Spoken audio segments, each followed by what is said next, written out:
بلوچستان کے شہر تربت میں بلوچی زبان کے معروف گلوکار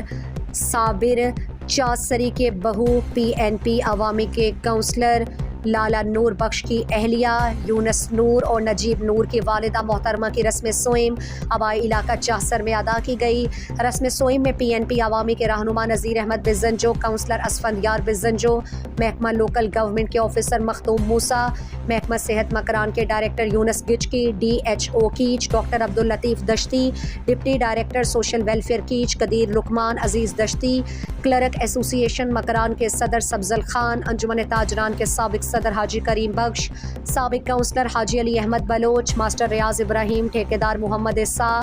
انجمن تاجران کے پریس سیکرٹری عقیل مراد، انجینئر نذیر بدل، ٹھیکیدار سہیل خالد، بلوچی زبان کے معروف گلوکاروں عارف بلوچ اور شاہ جان داؤدی، معروف شاعر امجد رحیم، کراچی سے جاوید عمر، پیپلز پارٹی کراچی ریجن کے جنرل سیکرٹری نثار احمد، سابق ناظم کالا کوٹ لیاری لیاقت بلوچ، مقصود بلوچ، تربت سول سوسائٹی کے ڈپٹی کنوینر جمیل عمر، JUI کے رہنما اور کونسلر جنوبی کوش کلات، سردار دودہ خان، کونسلر شاہد توم، شوکت سبزل، حاجی شریف شاہزئی، کونسلر حاجی نسیم حسین، حاجی مکیش اور دیگر سیاسی اور سماجی، مذہبی اور ادبی شخصیات موجود تھے۔